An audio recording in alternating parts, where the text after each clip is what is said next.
10 years na kaming magkasama ni Luke. Lalo na kung maghihiwalay kayo, minsan tinatanong ko, bakit ba namin kailangan magkahiwalay? Nagsalita na si Khaled Karen tungkol sa isyu ng hiwalayan nila ng kanyang AFAM husband at isiniwalat na ang katotohanan sa hiwalayan nila. Nito lamang mga nakaraan araw ay naging usap-usapan si Khaled Karen matapos mapansin ng mga netizens na hindi na nito suot ang kanyang wedding ring. Umingay din ang recent video nito sa social media dahil nagpost ito ng kanyang video na tila nagdadrama at meron itong mga cryptic captions na nagpapahiwatig na tila may problema sila ngayon ng kanyang AFAM.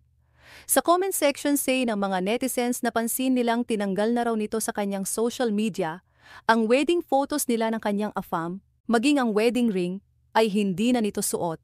Kaya pinaniniwalaan ngayon ng mga netizens na posibleng naghiwalay na ang dalawa dahil naka-private na rin ngayon ang social media account ng kanyang AFAM.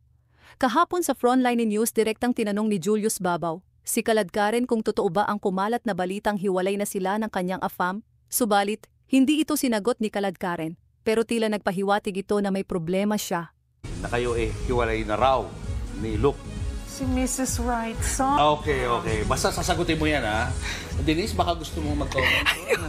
Kaugnay ng isyu ng hiwalayan nila ng kanyang AFAM, nagsalita na si Khaled Karen at isiniwalat na ang totoo sa latest vlog ni Ogie Diaz. Nagkaroon ng pagkakataon si Ogie Diaz na makausap ito tungkol sa isyu. Sa pamamagitan ng private chat, kinumpirma ni Khaled Karen, wala raw katotohanan ang kumalat na balitang hiwalay na sila ng kanyang AFAM. PM sa atin si Khaled Karen at ang sabi niya ay, Mami, sorry, ang dami kasi nagme-message. Okay po kami. Haha, wala po talagang issue, ma. Say ni Khaled Karen. Kinumpirma nito kay Ogie Diaz na wala raw silang issue ng kanyang AFAM husband.